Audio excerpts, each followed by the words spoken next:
ముందు ఒక మాటని మనకు అవసరమైన దేవుడు రాయించిన పాఠాన్ని నేర్చుకుందామండి. ఆశీర్వాదం. ఆశీర్వాదం నాడు ఎలా ఉంది, నేడు ఎలా ఉంది? ఆశీర్వాదం నాడు నేడు అన్న మాట రాసుకోండి మీరు.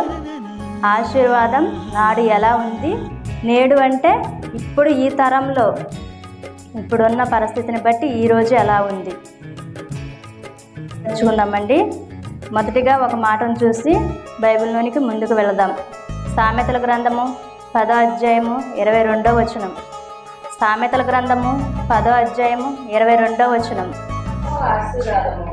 యెహోవా ఆశీర్వాదము ఐశ్వర్యమిచ్చును, నరుల కష్టము చేత ఆ ఆశీర్వాదము ఎక్కువ కాదు. ఓకేనండి. యెహోవా ఆశీర్వాదము నరులకిచ్చును. చూడండి ప్రియమైన దేవుని పిల్లలారా, ఆశీర్వాదం అన్న మాట లేకుండా, ఆ మాట తీసుకొనకుండా ఎక్కడ ఏ సేవకుని నోట ప్రార్థన లేదు. ప్రార్థనలో ఆశీర్వాదము అని చెబుతుంటారు. ఆశీర్వాదం అంటే ఏంటి? భూమి మీద మొదటిసారిగా ఎవరికి ఆశీర్వదించారు? ఎవరిని ఆశీర్వదించాడు దేవుడు? ఎవరినంటే బైబిల్లో చూద్దాం. ఆదికాండము 1వ అధ్యాయం 28. దేవుడు వారిని ఆశీర్వదించును, ఎట్లనగా మీరు ఫలించి అభివృద్ధి పొంది విస్తరించి భూమిని నిండించి దానిని లోపరుచుకొనుడి. చూడండి ప్రియమైన దేవుని పిల్లలారా, మీరు ఫలించి భూమిని నిండించి దానిని లోపరుచుకునుడి. ఆనాడు కాలంలో దేవుడు వారికి గర్భఫలాలను అంటే కుమారులను కుమార్తెలను ఆశీర్వాదంగా ఇచ్చెను. అలాగా తరతరాలు దాటుకుంటూ వచ్చేసరికల్లా నోవాహు గారి కాలానికి వచ్చేసరికల్లా ఆశీర్వాదం కుమారులుగానే, అంటే నోవాహు గారి మాట విని ఓడలోనికి ప్రవేశించిన వారు. ఆ తరంలో నోవాహు గారి తరంలో జలప్రలయం వచ్చింది. ఆ జలప్రలయంలో ఎంతోమందిని కొట్టుకొని పోయారు, ఎంతోమంది నీటిలో కలిసిపోయారు. వారందరి పోగా నీతిమంతులుగా ఉన్నవారు నోవాహు గారు ఒక్కరే. ఆ నోవాహు గారిని బట్టి తన భార్య, తన 3 కుమారులు వచ్చిన భార్యలు 3, అలాగా ఆ 8 మందిని ఓడలో రక్షింపబడ్డారు. వారి ద్వారా కూడా భూమి మీద విస్తారమైన జనాంగం వచ్చారు. అలాగా ఆనాటి కాలంలో అట్లా గర్భఫలాలను ఆశీర్వదించుండు దేవుడు. అలా నోవాహు గారి కాలంలో చూసాము. అబ్రహాం గారి కాలానికి వచ్చేసరికి ఒక దేశాన్ని, అబ్రహామా నీకు నేను చూపు దేశానికి వెళ్ళుము, అక్కడ నేను నిన్ను గొప్ప జనముగా చేసేదను అని అబ్రహాం గారికి ఒక దేశాన్నే ఇచ్చారు. చూసారండి. మొదటిగా సామెత గ్రంథంలో చూస్తే ఆశీర్వాదం యెహోవా నరులకిచ్చెను. ఎలాగిచ్చాడండి? ఆశీర్వాదంగా నరులకిచ్చెను. ఆదాం గారి కాలానికి వచ్చేసరికల్లా మీరు ఫలించి అభివృద్ధి పొంది విస్తరించండి, మళ్ళా భూమిని లోపరుచుకొనుడి. భూమిని మీరు లోపరుచుకొని నా కొరకు విస్తారమైన పిల్లలను కనండి అని దేవుడు చెబితే, ఈరోజు స్వార్థప్రియులు ఈ భూమి నాది, ఈ స్థలము నాది అని చెప్పి వారి స్వార్థానికి తీసుకుంటున్నారు. అలాగే ఎదుటి వారికి అన్యాయం చేస్తున్నారు. అబ్రహాం గారి కాలానికి వచ్చేసరికల్లా ఒక దేశాన్నే ఇచ్చారు. అబ్రహాం గారి ద్వారా వచ్చిన సంతానమైన ఇశ్రాయేలీయులకు దేవుడు ఎలాంటి ఆశీర్వాదాలు ఇచ్చాడు? ఆలోచించండి. ఆశీర్వాదం అన్న మాట లేకుండా ఎక్కడ ఏ ప్రసంగికులు మాట్లాడరు. మందిరానికి ప్రార్థన చేసుకోవడానికి వచ్చిన సభ్యులు కూడా మాకు ఆశీర్వాదాలు కావాలి, అబ్రహామును ఆశీర్వదించిన దేవా మమ్మును ఆశీర్వదించుము, విస్తారమైన ఆశీర్వాదాలు మాకిమ్ము అని అంటున్నాడు. దేవుడు ఆశీర్వాదాలను ఇస్తాడా? అసలు ఎటువంటి ఆశీర్వాదాలను దేవుడు మనకిస్తానన్నాడు? మనం ఒక్కొక్క మాటగా బైబిల్ నందు చూసుకుంటూ పోదామండి. ఇశ్రాయేలులకు దేవుడు ఎలాంటి ఆశీర్వాదాలు ఇచ్చాడు? ద్వితీయోపదేశ కాండము 28వ అధ్యాయము 1వ వచనం. ద్వితీయోపదేశ కాండము 28వ అధ్యాయము 1వ వచనము. నీవు నీ దేవుడైన యెహోవా మాట శ్రద్ధగా విని నేడు నేను నీకు ఆజ్ఞాపించుతున్న ఆయన ఆజ్ఞలన్నింటినీ అనుసరించి నడుచుకొనిన ఎడల నీ దేవుడైన యెహోవా భూమి మీదనున్న సమస్త జనముల కంటే నిన్ను హెచ్చించును. చూడండి, ఆయన ఆజ్ఞలను విని వాటి ప్రకారం నడుచుకుంటే ఏం చేస్తానంటున్నాడండి? నీవు నీ దేవుడైన యెహోవా మాట శ్రద్ధగా విని నేడు నేను నీకు ఆజ్ఞాపించుచున్న ఆయన ఆజ్ఞలన్నింటినీ అనుసరించి నడుచుకొనిన ఎడల నీ దేవుడైన యెహోవా భూమి మీదనున్న సమస్త జనములన్నింటికంటే నిన్ను హెచ్చించును. దేవుని మాటల చొప్పున దేవుడు చెప్పిన విధంగా మన జీవితాన్ని గడిపితే, మన జీవితంలో ఎదుటివారికి మనం మాదిరిగా బ్రతికితే దేవుడు చెప్పిన ఆశీర్వాదాలు ఈ భూమి మీద మాత్రమే కాదు, పరలోకము, దేవుడు మనకిచ్చే ఆశీర్వాదము, నిజమైన ఆశీర్వాదము పరలోకము. ఆ పరలోకాన్ని మనం పొందుకోగలుగుతాము. అలాగే ఈ భూమి మీద కూడా ఎదుటివారి లెక్కలో ఒక ఘనముగా, ఒక ఉన్న స్థలముగా మనం కనబడతాము. కారణము, దేవుడు మనకు అటువంటి ఆశీర్వాదం ఇస్తాడండి. ఆశీర్వాదము ఒక్క ఈ భూ సంపద కొరకే కాదు, ఆస్తులు రావాలని కాదు, మేడలు మిద్దెలు కట్టాలని కాదు. ఇవి కొంతకాలం వరకే ఉంటాయి. యేసుక్రీస్తు వారి 2వ రాకడలో, ఆ రాకడ దినం ఎప్పుడు వస్తుందో తెలియదు. ఈరోజు జరుగుతున్న క్షయ ఏంటి, యుద్ధాలేంటి, ప్రమాదాలేంటి, ఇవన్నీ జరుగుతున్నాయి. కారణం, ఆయన రాకడ సిద్ధముగా ఉన్నది. ఏ క్షణం ఆయన రాకడ జరుగుతుందో తెలియదు. ఆ రాకడలో ఈ భూమి అంతమైపోతుంది. సృష్టి మిగుల వ్రేళ్లతో లయమైపోవటకు సిద్ధముగా ఉన్నది. కాలిపోవటానికి, సృష్టి యావత్తు కాలిపోవటానికి సిద్ధముగా ఉన్నది. వారికి ఇలా ఆశీర్వదించి, వారికి ఎవరికంటే ఇశ్రాయేలును మాట వినండి, ఇశ్రాయేలీలు నా మాట వినుడి, మీరు నన్ను శ్రద్ధగా వెతికితే నేను ఆజ్ఞాపించిన ఆజ్ఞలన్నింటినీ మీరు గైకొంటే మీకు ఆజ్ఞ ఇస్తాను అని ఇశ్రాయేలు కాలానికి దేవుడు వారికి అటువంటి ఆశీర్వాదం ఇచ్చాను. మరి యేసుక్రీస్తు వారు వచ్చి తన వెంట తిరుగుతున్న శిష్యులకు, యేసుక్రీస్తు వారు కూడా భూమి మీదకి వచ్చారండి. మొదటి రాకడలో వచ్చారు. 2000 సంవత్సరాల క్రితమే వచ్చి తను దేవుడి మాటలు, తను స్వయంగా విన్న తన తండ్రి అయిన దేవుని మాటలు మన అందరి కొరకు చెప్పాను. మనము తన సహోదరులుగా ఉండాలని దేవుడు ఆ మాటలు యేసుక్రీస్తు వారి ద్వారా మనకు వినిపించెను. అలాగా యేసుక్రీస్తు వారు తన శిష్యులను ఆశీర్వదించెను. ఏమని ఆశీర్వదించారో, యేసుక్రీస్తు వారి వెంట వారు ఎలా ఉన్నారో మనం ఒక మాటను బైబిల్ నందు చూడగలిగితే, లూకా సువార్త 24వ అధ్యాయము 50వ వచనము. లూకా సువార్త 24వ అధ్యాయము 50వ వచనము చదవండి అమ్మా. 50వ వచనం. ఆయన బెతన్యా వరకు వారిని తీసుకొని పోయి చేతులెత్తి వారిని ఆశీర్వదించుచుండగా ఆయన వారిలో నుండి ప్రత్యేకింపబడి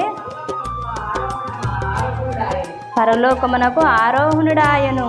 చూడండి ప్రియమైన దేవుని పిల్లలారా, 33.5 సంవత్సరాలు ఈ భూమి మీద వారి మధ్య తిరిగెను. వారి మధ్య ఉంటూ వారికి దేవుని మాటలు, అనేక మాటలు చెబుతూ వారిని ఆశీర్వదించి అక్కడి నుంచి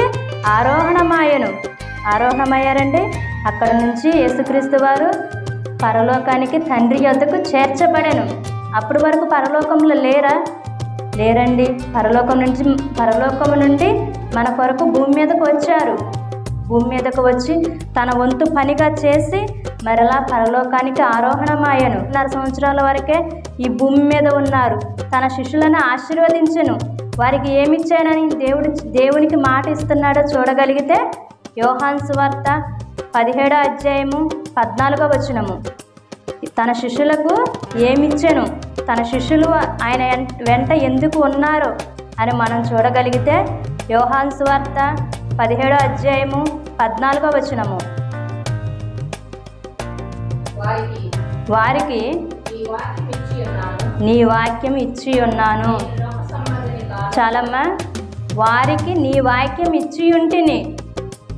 తండ్రి, నీ పిల్లలైన నా సహోదరులకు నీ వాక్యాన్ని ఇచ్చి ఉంటిని, ఇచ్చాను నీ వాక్యాన్ని. అలాగా నీ వాక్యం నేర్చుకున్న వారు, నేను ఎలాగైతే నీ యొద్ద నీ వాక్యం నేర్చుకుని భూమి మీదకి వచ్చి నిన్ను గురించి అనేకులకు చెప్పగలిగానో, అలాగే నీ కుమారులైన నా సహోదరులకు నీ వాక్యాన్ని ఇచ్చి ఉన్నాను కనుక నీవు వారిని ఆశీర్వదించుము, నీ కృప వారిపై ఉంచుము అని ప్రార్థన చేస్తున్నారండి. ప్రార్థన చేస్తూ వారికి నీ వాక్యం ఇచ్చి ఉంటిని అని చెబుతున్నారు. మరి వారిలో ఉన్న ఒక భక్తుడు అపోస్తుడైన పౌలు గారు. ఆయన ఏమంటున్నాడండి? ఆయన అపోస్తుడైన పౌలు గారు యేసుక్రీస్తులోనికి వచ్చిన తర్వాత ఏం జరిగిందంటే, యేసుక్రీస్తులోనికి రాకముందే సంఘాన్ని హింసించే వాడిగా ఉన్నాడు. సంఘాన్ని హింసించడం అంటే ప్రార్థన చేసేవారిని కొట్టడం, చంపడం, వారిని తరిమివేయడం, అలాగా శిక్షించేవాడిగా ఉన్నాడు.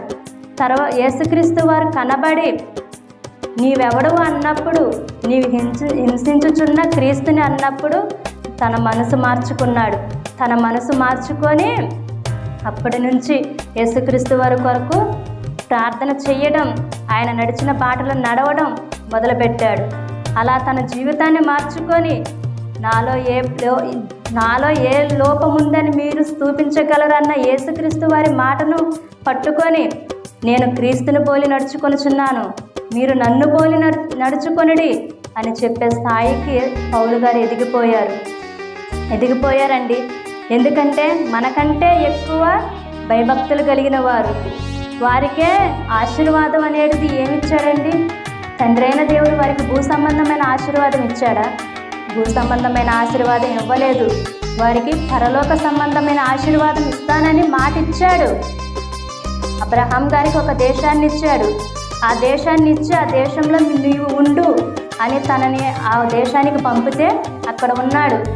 తర్వాత తనకు కుమారులు లేరని, తనకు పిల్లలే లేరని దేవుడు వాగ్దానం చేశాడు.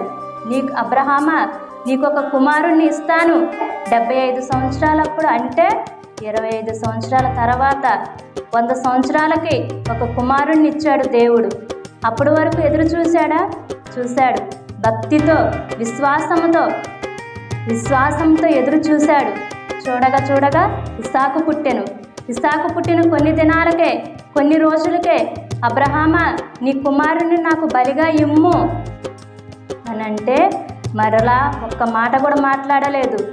తండ్రి, మీరు నాకు ఒక కుమారుని ఇచ్చారు, మరలా ఎందుకు నా కుమారుని మీరు తీసుకుంటారని అనలేదు. అనుకోకుండా మెదలుకోకుండా బలి ఇవ్వడానికి కొండకు తీసుకెళ్ళాను. కేరెత్తు కొండకి ఇస్సాకును తీసుకొని వెళ్ళిపోయాను. ఎందుకు? తండ్రి అయిన దేవుడు తన కుమారుని బలిగా ఇమ్మని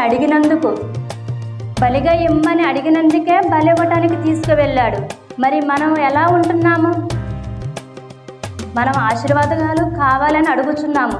మన జీవితం ఎలా ఉంటుంది? ఖచ్చితంగా కూర్చొని 1 గంట సేపు బైబిల్ చదువుకోగలుగుతున్నామా? అలా చదువుకోవటం లేదు. వాక్యాన్ని మన హృదయంలో దాచుకుంటున్నామా? లేదు. విని విడిచిపెట్టే వారిగా ఉన్నప్పుడు మరి మనకు ఎటువంటి ఆశీర్వాదాలు ఇస్తాడు దేవుడు?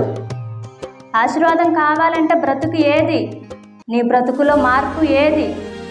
నీ బ్రతుకులో మార్పు లేనప్పుడు, బ్రతుకు బాగా లేనప్పుడు దేవుడు ఎలా నిన్ను స్వీకరిస్తాడు? ఆలోచించుకో. ప్రతి ఒక్కరూ ఆలోచించుకోవాలి. ఆ రోజు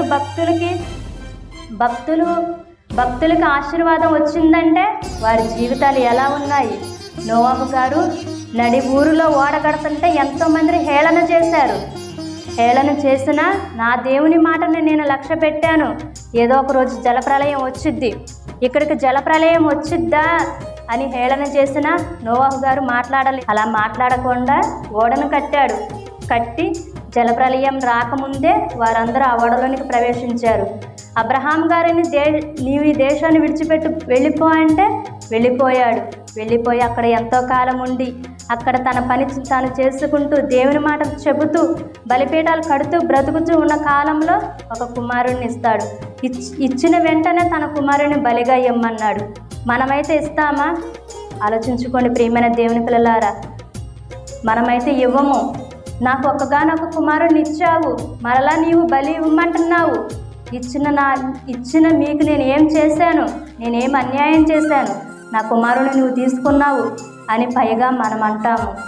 మన కుమారులు, నా కుమారుడు, నా కుమార్తె అని మనం అంటున్నామే. అసలు మనమందరం ఎవరు? మనమందరం ఎవరమండి? తండ్రి అయిన దేవునిలో నుండి వచ్చిన వారము. మనం ఎన్నో మార్లు చదువుకున్నాముగా. ఆదికాండము 2వ అధ్యాయం 7వ వచనము. మనం ఎన్నో మార్లు చదువుకున్న మాట. మనమందరం ఎక్కడ ఉన్నవారమండి? దేవుడైన యెహోవా నేలమంటితో నరుని నిర్మించి వాని నాసికారంధ్రములలో జీవవాయువును ఊదగా నరుడు జీవాత్మాయను. వాని నాసికారంధ్రములలో జీవవాయువును ఊదగా నరుడు జీవాత్మాయను. ఒక ఆదాము వరకే జీవాత్మగా మారిన లేదండి, మనమందరము ఈ యావత్తు భూమి మీద కాపురమున్న ప్రతి ఒక్క మనిషిలోని ఆత్మ, మాట్లాడగలిగేది ఆత్మ, నడవగలిగేది ఆత్మ, శక్తి. ఆ శక్తి ఉన్న ప్రతి ఒక్క మనిషి దేవుని నుండి, సాక్షాత్తు పరలోకమందున్న దేవుని నుండి వచ్చిన వారము మనమందరము. వచ్చిన దారిని మర్చిపోయి నాకు ఆశీర్వాదం కావాలి, నన్ను నిండుగా మెండుగా ఆశీర్వదించు దేవా అని ప్రార్థన చేస్తున్నాము. ఈ ప్రార్థన దేవునికి అంగీకారమేనా? నేను అనుకున్నవన్నీ జరుగుతున్నాయి, అంతకంటే నాకు ఏమి వద్దు అని అనుకుంటున్నాము. జరగడానికి గల కారణం ఏంటి? ఇకనన్నా నీ మనసు మార్చుకుంటావు, ఇకనన్నా దేవుని యొద్దకు చేరుకుంటావు, హృదయాన్ని మార్చుకుంటావు అని దేవుడు జరిపిస్తున్నాడు. ఇలా జరిపిస్తుంటే అలా కాదు, నా పద్ధతి బాగుంది అని అనుకుంటున్నావు నీవు. కానీ దేవుడు నీ హృదయాన్ని చూస్తున్నాడు. నీ హృదయంలో ఏమనుకుంటున్నాడో దేవుడు చూస్తున్నాడు. ఆలోచించుకోండి. ఆనాడు వారికి ఎంతో భక్తి ఉంది. మనకంటే ఎక్కువ భక్తి ఉన్నా వారు ఏం చేశారు? ఎన్నో దెబ్బలు తిన్నారు, కొరడాలతో కొట్టించుకొనబడ్డారు, ఎంతో హింస పొందారు, దెబ్బలు తిన్నారు, రాళ్లతో కొట్టబడ్డారు, చివరికి చంపబడ్డారు. ఆ భక్తులు చంపబడ్డారు. కారణం, దేవుని వాక్యం చెబుతున్నప్పుడు వారు తట్టుకోలేకపోయారు. దేవుని వాక్యం చెబుతుంటే తట్టుకోలేకపోయారు. మాకు ఆశీర్వాదమే కావాలి, మాకు భక్తి, మాకు దేవుడిచ్చే పరలోకం వద్దు, మాకు ఈ భూమి మీద సిరి సంపదలు ఉంటే చాలు అని అనుకుంటున్నారు. నేడున్న భక్తులు కూడా అలాగే ఉంటున్నారు. నేడు చెబుతున్న బోధకులు కూడా అలాగే చెబుతున్నారు. ఆశీర్వాద పండుగలని, గుడారాల పండుగలని చేసుకుంటున్నారు. దేవుడు ఇవన్నీ చేయమని చెప్పాడా? లేదు ప్రియమైన దేవుని పిల్లలారా. దేవుడు నీ ఆత్మను కాపాడుకో, లేకపోతే నీవు నరకానికి జారిపోతావు అని హెచ్చరికలు జారీ చేస్తున్నాడు. దేవుడు హెచ్చరికలు జారీ చేస్తున్నా ఆ హెచ్చరికలు ఎవరు వినడం లేదు. బైబిల్లోనే ఉంది. ఎన్నో మాటలు చూపించాడు దేవుడు. చూడండి, నా మాటలు వినండి. నా మాటలు ఎవరు చెబుతున్నారో కాదు, బైబిల్లో ఉన్నది చెబుతున్నారా లేదా అని మీరు చూసుకోండి అని చెబుతుంటే మాకు ఆశీర్వాదాలు ఉంటే చాలు. బైబిల్లో ఎవరు ఏ మాట అన్నా చెప్పని, మాకు అవి అవసరం లేదు అనే రీతిలో ఉంటున్నారు. అపోస్తలుల పరిస్థితి ఎలా మారిపోయింది? ఆనాడు దేవుడు వారికి ఇచ్చిన ఆశీర్వాదం ఏంటి? వారికి ఇచ్చిన ఆశీర్వాదం ఏంటో, అపోస్తలులు ఎలా బ్రతికారో ఒక మాటను మనం చూడగలిగితే 2 కొరింథీయులకు రాసిన పత్రిక 11వ అధ్యాయము 24వ వచనము. 2 కొరింథీయులకు రాసిన పత్రిక 11వ అధ్యాయము 24వ. యూదుల చేత 5 మారులు 1 తక్కువ 40 దెబ్బలు తింటిని. ముమ్మారు బెత్తములతో కొట్టబడితిని. ఒకసారి రాళ్లతో కొట్టబడితిని. ముమ్మారు ఓడ పగిలి శ్రమ పడితిని.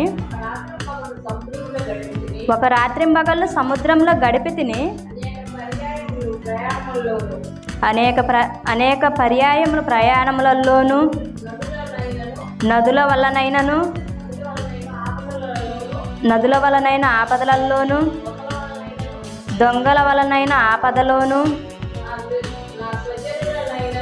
నా స్వజనులైన ఆపదలోను, అన్యజనుల వలనైన ఆపదలోను, పట్టణముల్లో ఆపదల్లోను, అరణ్యములో ఆపదల్లోను, సముద్రంలో ఆపదల్లోను, కపట సహోదరుల వలన ఆపదలోను ఉంటిని. చూడండి ప్రియమైన దేవుని పిల్లలారా, పౌలు గారు తాను తిన్న దెబ్బలు, తను ఎలాగా హింసింపబడ్డాడో అవన్నీ చెబుతున్నాడండి. యూదులు మొదట తాను యేసుక్రీస్తు వారిలోనికి రాకముందు యూదుల దగ్గరే ఉన్నాడు. యూదుల దగ్గరే ఉండి శాస్త్రులు పరిచయులు చెప్పిన మాట ప్రకారం తన జీవితాన్ని గడిపాడు. ఎవరండి? అపోస్తలుడైన పౌలు గారు. అలా వారి మధ్య ఉండి యేసుక్రీస్తు వారిలోనికి వచ్చి ఆయన మార్గాన్ని సరళం చేస్తున్నాడు. యేసుక్రీస్తు వారు ఎలా ఉన్నారు, మీరు కూడా మీ బతుకును మార్చుకోండి, ఆయన మన కొరకు వచ్చారు అని చెబుతుంటే వారు వినడం లేదు. వినక వారిని, పౌలు గారిని ఏం చేశారండి? దెబ్బలు కొట్టారు, బెత్తాలతో కొట్టారు, రాళ్లతో కొట్టారు, ముమ్మారు ఓడ పగిలేటట్టు చేశారు. వారు అంత శ్రమ పొందారంటే కారణం ఏంటి? వారికి పరలోకం కావాలి. మరి వారందరూ ఎవరు భక్తులండి? యేసుక్రీస్తు వారి భక్తులే కదా. యేసుక్రీస్తు వారి ఏమిటో తిరిగిన వారే కదా. ఎంతోమంది ఉన్నారు. పౌలు గారు చూశారు, అతను ఒక్కడు చూశాడు, అంతేగాని తన కార్యాలు చూడలేదు. యేసుక్రీస్తు వారి కార్యాలు చూడలేదు, దగ్గరుండి కళ్ళారా చూడలేదు.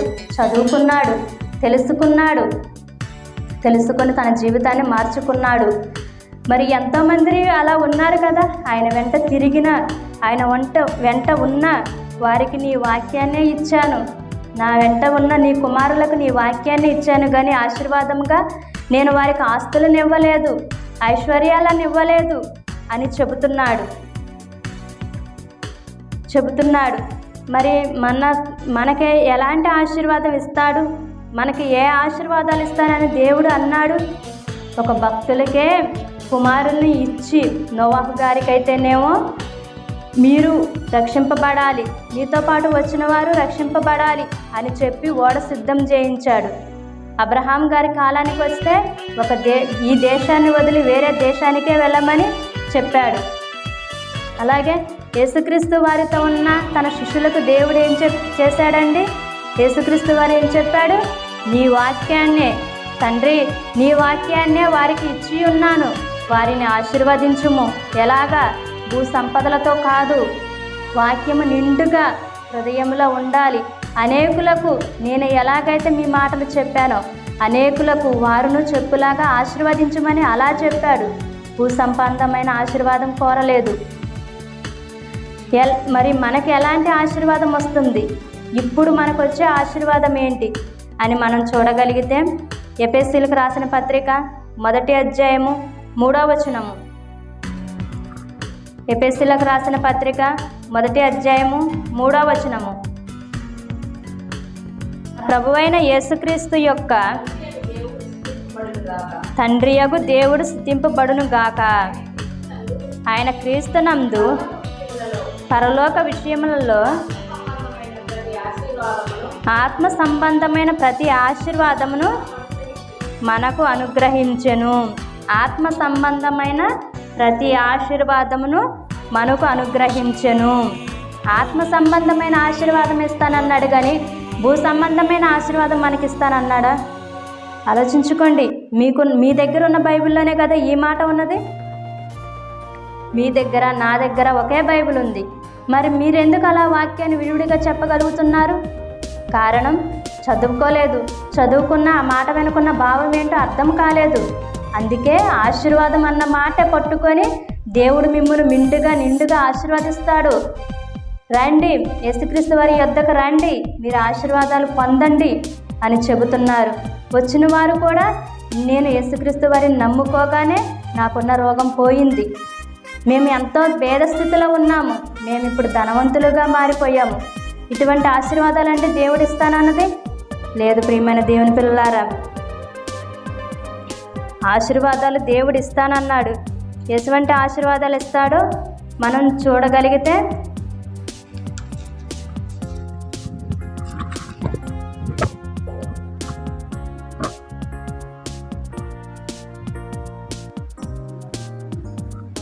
చూడగలిగితే అపోస్తల కార్యములు 3వ అధ్యాయము 26వ వచనము.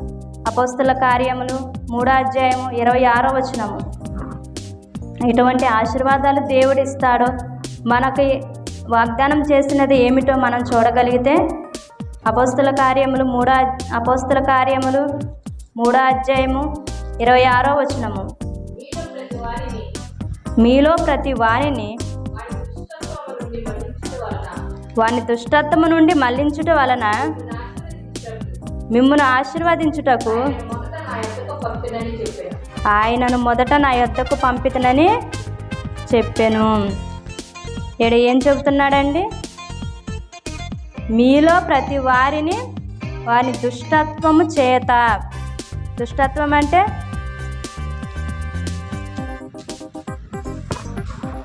దుష్టత్వం అంటే ఏంటండి?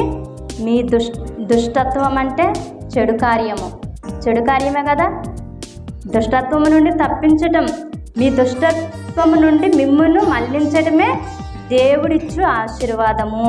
అంటే యేసుక్రీస్తు వారిని, తండ్రి అయిన దేవుని తెలుసుకొనక ముందు, అసలు మనకి ప్రార్థన అంటే ఏందో తెలియక ముందు, దేవుడు అంటే ఎవరో తెలియక ముందు మనం ఎన్నో దుష్ట కార్యాలు అంటే చెడు కార్యాలు చేసాము. చెడు కార్యాలు చేసిన మనలను యేసుక్రీస్తు వారి ద్వారా దేవుడు రక్షించుకున్నాడు. యేసుక్రీస్తు వారి ప్రాణం పెట్టి మన కొరకై, కేవలం నీవు నేను చేసిన పాపాల కొరకే ఆయన ఈ భూమి మీద తన ప్రాణం పెట్టగలిగాడు. అందుకే తాను ఈ భూమి మీదకు రాగలిగాడు. కనుక ఆయన ఏం చేశాడండి? అలా యేసుక్రీస్తు వారి ద్వారా మన పాపాలను కడిగి దుష్టత్వం నుండి మళ్లించి మనలను ఆశీర్వదించెను. ఆ ఆశీర్వాదం ఏంటండి? పరలోకము. ఆ ఆశీర్వాదము పరలోకం వెళ్ళడమే దేవుడు మనకిచ్చే ఆశీర్వాదము.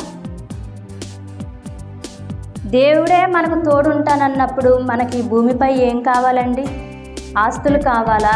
డబ్బు కావాలా? ఏం కావాలి? పొలాలు కావాలా? స్థలాలు కావాలా? ఇవన్నీ మనకు అవసరం లేదు. కానీ ఈరోజు ఇవే మాకు కావాలని ప్రార్థన చేస్తున్నారు. ఇవన్నీ మనకు అవసరం లేదు. వీటన్నింటినీ కలుగజేసిన దేవుడే నీలోను నాలోను అనేకుల్లోనూ ఉంటాను అని అంటున్నాడు. ఉంటానంటున్నాడు కదండి. ఉంటానంటున్నాడు. ఎలా ఉంటానంటున్నాడో, అసలు మనలోనికి వస్తాడో రాడో అని మరొక మాటను మనం చూడగలిగితే 2 కొరింథీయులకు రాసిన పత్రిక 6వ అధ్యాయము 18వ వచనము. 2 కొరింథీయులకు రాసిన పత్రిక 6వ అధ్యాయము 18వ వచనము.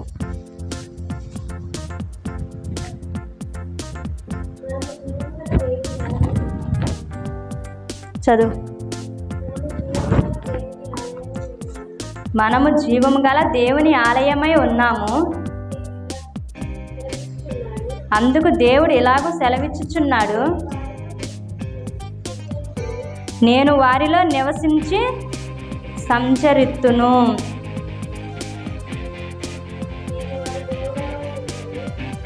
నేను వారి దేవుడనై ఉందును, వారు నా ప్రజలై ఉందురు.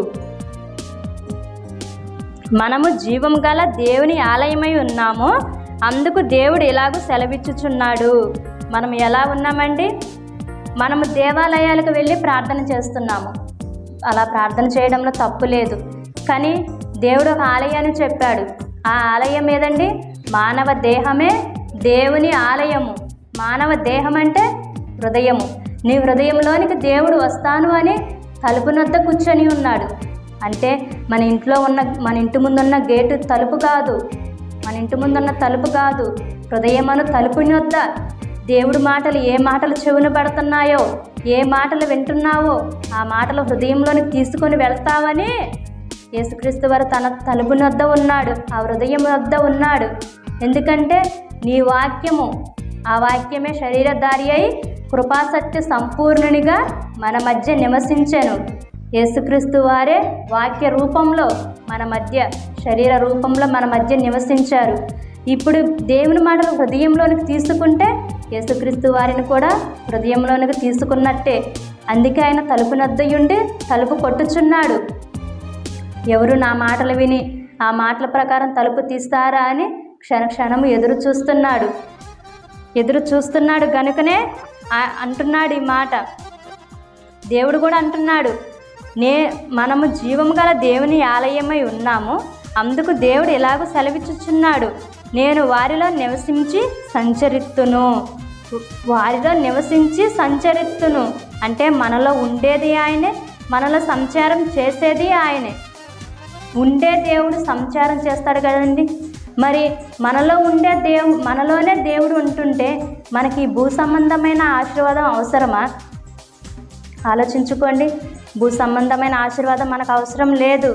కొద్ది కాలం ఉండే ఈ ఆశీర్వాదం మనకు అవసరం లేదు. దేవుడు తానే వాగ్దానం చేసిన ఆశీర్వాదం ఉంది. ఆ ఆశీర్వాదం పరలోకము. ఆ పరలోకం మనకు కావాలి. దేవుడు మనకు తండ్రి అయి ఉన్నప్పుడు ఆయన ఆస్తి అంతా మనదే కదా. ఆ ఆశీర్వాదము మనం పరలోకం వెళ్ళడమే. పరలోకం వెళ్ళాలంటే ఒక ఆశీర్వాదాన్ని దేవుడు మనకు ఇచ్చాడు. ఏంటండి? సువార్తను ఆశీర్వాదము. దేవుడు తాను మనకిచ్చిన ఆశీర్వాదం ఏంటి? సువార్త. నువ్వు సర్వసృష్టికి వెళ్ళి సర్వసృష్టికి సువార్తను ప్రకటించుము. నీ ఇరుగు పొరుగు వారికి కూడా సువార్తను ప్రకటించుము. అలా ప్రకటించినప్పుడు వారిలో ఒకరైనా నా మాటలు వింటారు. ఒకరైనా వినకపోయినా సృష్టి యావత్తు వింటుంది. సృష్టి యావత్తు విన్నప్పుడు సాక్ష్యం చెబుతుంది సృష్టి. అప్పుడు నేను చెబుతా వారి పని అని దేవుడు కాచుకొని ఉన్నాడండి. ఆయన భయంకరమైన చేతిలో పడుట బహు భయంకరము. ఆయన గర్జించు సింహము వలె లేచి ఉంటాడు. గర్జించు సింహం వలె ఉన్నాడు. కానీ ప్రతిదినము నా పిల్లలు మారుతారు అని చెప్పి తన చేతులు దినమెల్లా చాచి ఉన్నాడు.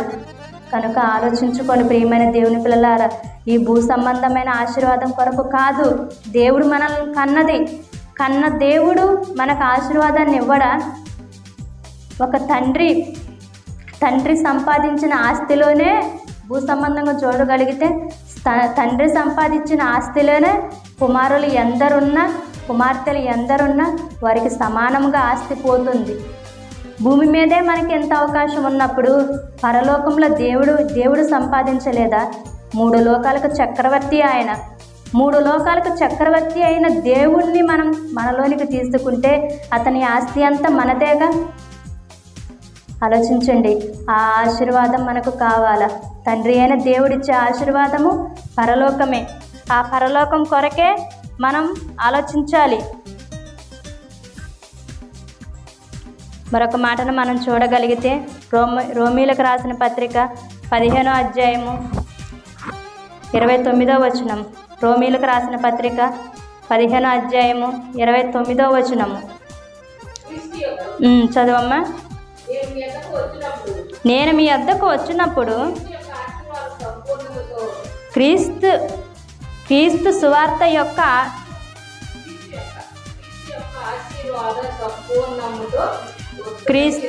ఆశీర్వాద సంపూర్ణముతో వత్తునని ఎరుగుదును. నేను మీ యొద్దకు వచ్చినప్పుడు క్రీస్తు యొక్క ఆశీర్వాద సంపూర్ణతతో వత్తునని ఎరుగుదుము. అక్కడ పుట్టినోట్లో ఒక మాటను చూడగలిగితే క్రీస్తు యొక్క అన్న కాడ పుట్టినోట్లో మాటను చూడగలిగితే సువార్త ఆశీర్వాదం సంపూర్ణతో వత్తును. అంటే సువార్త చెప్పడానికి, నేను మీకు సువార్త చెప్పడానికి, అలాగే విన్న మీరు కూడా అనేకులకు సువార్త చెప్పాలి. ఆ సువార్తలోనే ఆశీర్వాదం ఉంది. ఆ ఆశీర్వాదాన్ని తీసుకొని మీ వద్దకు వస్తానని మీరు ఎరుగుదురు అని చెబుతున్నాడు. ఎవరండి? పౌలు గారు చెబుతున్న మాట. పౌలు గారే కదండి. క్రీస్తు యొక్క సువార్తతో మీ వద్దకు వత్తును. ఈ వాక్యమే, ఈ సువార్తని, ఈ వాక్యమే అనేకులకు పంచిపెడితే, అనేకులకు దేవుని మాటను చెబితే ఈ వాక్యం ద్వారా వారు పరలోకాన్ని సంపాదించుకుంటారు. పరలోకం అనే నిజమైన ఆస్తిని, పరలోకంలో తమ ఆస్తిని కట్టుకుంటారు. ఈ భూమి మీద కొన్ని నగలు, ఒక బంగారపు ఉంగరం ఉంటే చాలు, నాకు ఒక బంగారం ఉంటే చాలు, మెళ్ళలోనికి కానీ కాళ్ళకు కానీ చెవులకు కానీ ఉంటే నా అంతటోళ్ళు లేరని అంటారు. పరలోకంలో దేవుడు రోడ్లను వీధులను పరలోకంలో కూడా నివాసాలు ఉన్నాయండి. దేవుడు చెప్పాడు కదా యేసుక్రీస్తు వారు, నేను వెళ్ళిపోచున్నాను, మరలా నా యొద్ద ఉండుటకు మిమ్మల్ని తీసుకొని వెళ్ళుటకు తిరిగి వస్తాను. అంటే మనం ఉండాలంటే నివాసం ఉండాలి కదా. అలా అక్కడ నివాసాలు ఉన్నాయి. రోడ్డులు అంటే వీధులు కూడా బంగారంతో చేశాడు. అలా అంత బంగారం ఉన్న ఆ పరలోకాన్ని వదులుకుంటామా? ఆలోచించుకోండి.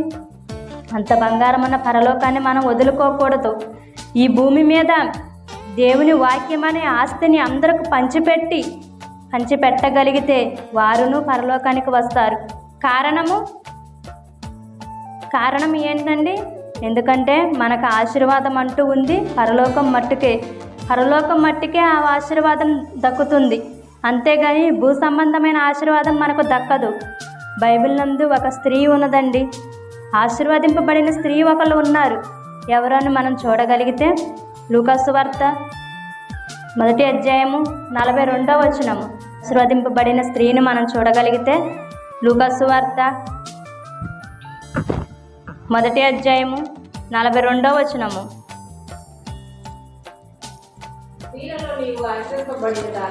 స్త్రీలలో నీవు ఆశీర్వదింపబడిన దానవు,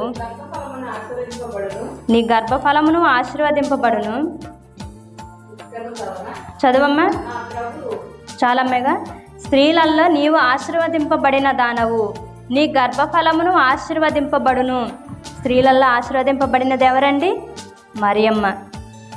అంతే కదండి. యేసుక్రీస్తు వారికి ఈ భూమి మీద జన్మనిచ్చిన తల్లి ఎవరు? మరియమ్మ. ఆమె ఆశీర్వదింపబడింది. ఎలాగంటే యేసేపను యవ్వనునికి ప్రదానం చేయబడినది. ఆనాటి కాలంలో ప్రదానం చేయడమే వివాహం జరగడము. ఈనాడుకు వచ్చేసి మెడలో తాళిబొట్టు కట్టడమే వివాహం జరగటము. ఆనాడు ప్రదానం చేయబడితే వారి ఇరువురును భార్యాభర్తలుగా ఉండిపోవడమే. అలా ప్రదానం చెయ్యగానే ఆమె పరిశుద్ధాత్మ వలన గర్భం పరిశుద్ధాత్మ వలనే జరిగింది. కానీ ఈ కార్యము ఆమె చెడ్డదానిగా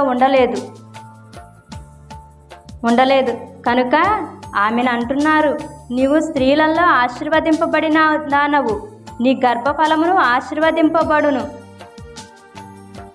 గర్భంలో ఉన్న శిశువు కూడా ఆశీర్వదింపబడెను. ఎందుకంటే ఆయన ఎవరు? సర్వోన్నతుడైన దేవుని కుమారుడు. ఆయన పుడతాడు. ఆ పుట్టిన ఆయనకు నీవు ఏం పేరు పెట్టాలి? యేసు అని పేరు పెట్టాలి. ఆయన సర్వోన్నతుని దేవుని కుమారుడని భూమి మీద పిలువబడతాడు. దేవుని కుమారుడుగా భూమి మీద పిలువబడతాడు కనుక అతనికి నీవు యేసు అని పేరు పెట్టాలి. ఆ ఆశీర్వాదము నీవు పొందుకుంటావు. దేవుని కోసం శ్రమలు అనుభవించడమే ఆశీర్వాదము. మనలను దేవుడు దుష్టత్వం నుండి విడిపించడమే ఆశీర్వాదము. దేవుని కోసం మనము వధింపబడాలండి. దేవుని కోసం ఉపవాసాలు ఉండాలి. నేను ఉపవాసం చేస్తున్నానంటే సరికాదు. దేవుని కోసం ఉపవాసం చేసి నీవు నీ ఎదుటి వారికి ఏం చేస్తున్నావు అది కూడా లెక్కకొస్తుంది. నీ ఎదుటి వారికి కొద్దిగా ఒక ముద్ద సాయం చేస్తే, ఒక గంటెడు ఆహారాన్ని ఇస్తే, కొంచెం ఆహారాన్ని ఇస్తే అది దేవుడికి ఇచ్చినట్టు. తన పిల్లలకి ఇస్తే అది దేవునికి ఇచ్చినట్టు. ₹1 సాయాన్ని చేస్తే అది దేవునికి ఇచ్చినట్టు. అలా నీవు ఉపవాసం చేసినప్పుడు నీ తోటి సహోదరులను చూడాలి. మనలను దుష్టత్వం నుండి మళ్లించాడు దేవుడు. కారణం మనం పాపంలో ఉన్నాము. ఆ పాపం నుండి దేవుడు మళ్లించాడు కనుకనే మనం ఈరోజు నిలవబడగలిగాము. ఆశీర్వాదం అర్థమవుతుంది కదండి. ఆనాటి కాలంలో భూములను పిల్లలను ఇవ్వడమే ఆశీర్వాదం. ఆనాటి భక్తులకు అవి ఇచ్చారు. యేసుక్రీస్తు వారి కాలానికి వచ్చేసరికల్లా యేసుక్రీస్తు వారి కాలంలో యేసుక్రీస్తు వారు ఇచ్చారు తన శిష్యులకు. ఏమిచ్చాడండి? దేవుని వాక్యము. దేవుని వాక్యమే వారికి ఆశీర్వాదంగా ఇచ్చాను. సువార్త ప్రకటించని పని భారాన్ని వారి భుజాల మీద పెట్టాడు. అది ఆశీర్వాదము. సువార్త ప్రకటించుకుంటూ వెళ్ళే వారి పాదములు ఎంతో సుందరములు. ఎంతో పని చేస్తే మన కాళ్ళకు దుమ్మంటుతుంది. కానీ దేవుని పని కొరకు వెళ్ళే వారి పాదాలు ఎంతో సుందరములు అని దేవుడే సెలవిస్తున్నాడు. పైకి ఎట్లన్నా కనపడవచ్చు. అలసిపోయి సొలసిపోయి ప్రాణం విసిగిపోయి ఉన్న వారిని దేవుడు ఏమంటున్నాడండి? నా యొద్దకు రండి, మీకు విశ్రాంతిని కలుగజేస్తాను, మీరు నా పని చెయ్యండి, పని చేసి నా యొద్దకు రండి అని చెబుతున్నాడు. వారి పాదాలు ఎంతో సుందరములు, వారిని తన కుమారులుగా దేవుడు స్వీకరిస్తాడు. అలాగే దేవుడు తానే మనకు వాగ్దానం చేసినది ఏంటండి? దేవుడు తానే మనకు వాగ్దానం చేసినది ఏందో మనం చూడగలిగితే 1 యోహాను పత్రిక 2వ అధ్యాయము 25వ వచనము. 1 యోహాను పత్రిక 2వ అధ్యాయము 25వ వచనము. నిత్య జీవము అనుగ్రహింతుననిదే ఆయన తానే మనకు చేసిన వాగ్దానము. చాలమ్మా, నిత్య జీవం అనుగ్రహించుననేదే, ఆ నిత్య జీవాన్ని మీకు అనుగ్రహిస్తాను, నేనే మీకు వాగ్దానం చేస్తున్నాను, ఆశీర్వాదం మీకు నేనే ఇస్తాను. ఆ ఆశీర్వాదం ఏంటో తెలుసా? నిత్య జీవము. నిత్య జీవము ఇంతకు మించినది ఆశీర్వాదం భూమి మీద ఎక్కడా లేదు. నిత్య జీవం అంటే పరలోకం వెళ్ళడము. పరలోకం వెళ్ళడం ఒక్కటే, పరలోకం వెళ్ళడము. నిత్యం బ్రతికుంటే లోకం అది నిత్యము. ఈ భూమి మీద కొంతకాలము బ్రతికి చనిపోతాము. ఏదో ఒక రోజున చావు రాక తప్పదు.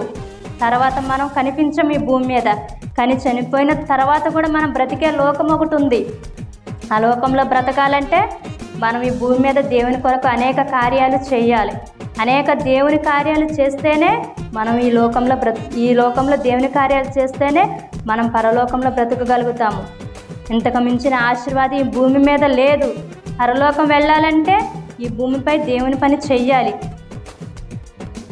ఈ భూమిపై దేవుని పని చెయ్యాలి. అలా చేస్తేనే తప్ప మనం సొంత లాభాల కొరకు ఈ భూమి మీద బ్రతికితే, అంటే యేసుక్రీస్తు వారిని మన స్వార్థం కొరకు ఈ భూమి మీద ఉపయోగించుకొనగలిగితే మనల్ని భ్రష్టులు అని అంటున్నాడు. ఆ మాటను మనం చూసుకొని ముగించుకుందామండి. ఆ మాటను చూడగలిగితే 1 కొరింథీయులకు రాసిన పత్రిక 15వ అధ్యాయము 19వ వచనం. 1 కొరింథీయులకు రాసిన పత్రిక 15వ అధ్యాయము 19వ వచనం.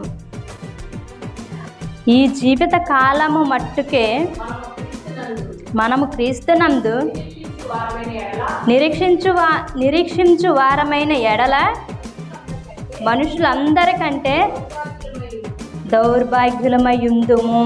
మనుషులందరికంటే, ఈ భూమి మీద ఉన్న వారందరికంటే దౌర్భాగ్యులమయ్యుందుము. దౌర్భాగ్యులమై ఉందమంటే మనంత చెడ్డవారు లేరు. ఒక కుమారుడు చెప్పిన పని చేయకపోతే నీ అంత దౌర్భాగ్యుడు లేడు ఈ భూమి మీద అని మనం తిట్టుకుంటాము. కుమారుడు కానీ కుమార్తె కానీ చెప్పిన పని చేయకపోతేనే. మరి ఈ జీవిత కాలం మట్టుకే, అంటే ఈ జీవితం ఏదో ఒక రోజు అంతమైపోతుంది. ఈ జీవిత కాలం మట్టుకే నాకు యేసుక్రీస్తు వారు ఉంటే చాలు, యేసుక్రీస్తు వారే తండ్రిగా వచ్చారు, యేసుక్రీస్తు వారే పరిశుద్ధాత్మగా వచ్చారు అని మనం ఇంత మట్టుకే అనుకుంటే మనుషులందరికంటే దౌర్భాగ్యులం అవుతాము. కనుక ప్రియమైన దేవుని పిల్లారా, ఈ జీవితం కొరకే కాదు, ఈ జీవితంలో నమ్మాలి యేసుక్రీస్తు వారిని, తండ్రి అయిన దేవుణ్ణి. అలాగే మనలో నివసించు, బాప్తిసం తీసుకొనగానే మనలోనికి వచ్చి మనలో ఉండి మనల్ని నడిపించే పరిశుద్ధాత్మను నమ్మి మనం భూమి మీద బ్రతకగలిగితే మనంతటి గొప్ప వ్యక్తులు ఈ భూమి మీద దినము అంతమైన దినం వస్తుందో తెలియదు. ఈ మట్టుకు మనము క్రీస్తును నమ్మాము, యేసుక్రీస్తు వారిని నమ్మాము, నేను గుడికి వెళుతున్నాను అనే చెప్పుకునే మనలో మార్పు అనేది రాకపోతే దేవుడు వేసే శిక్షలోనికి మనం వెళ్ళిపోతాము. ఆ శిక్ష ఏంటనుకుంటారా? పాతాళ లోకము, పాతాళ గుండము, అగ్నిగుండము, అందులోనికి వెళతాము. నాడు ఆశీర్వాదం భూ సంబంధమైతే నేడు ఆశీర్వాదం పరలోక సంబంధమైనది, ఆత్మ సంబంధమైనది. ఆనాటి కాలంలో భూ సంబంధమైన ఆశీర్వాదం ఇస్తే ఈనాటి కాలంలో ఆత్మ సంబంధమైన ఆశీర్వాదం ఇస్తానంటున్నాడు దేవుడు. ఆత్మ సంబంధమైన ఆశీర్వాదం పొందుకోవాలంటే నీవు ప్రతిరోజు బైబిల్ చదువుకోవాలి, ప్రతిరోజు వాక్యాన్ని నేర్చుకోవాలి. అలా చదువుకొని అలా నేర్చుకున్న మనలోనికి కొత్త వెలుగు వస్తుంది. ఆ వెలుగులో మనం ఎంతో ఉన్నతముగా కనబడతాము. కారణం ఏంటంటే దేవుని వాక్యం మనలో ఉంటుంది. ఇదే ఆత్మ సంబంధమైన ఈ ఆశీర్వాదం పొందుకోవాలని చెబుతూ ఈ మాటల ద్వారా నన్ను నేను హెచ్చరించుకుంటూ మిమ్మల్ని హెచ్చరిస్తూ నా ఈ మాటలు ముగిస్తున్నానండి.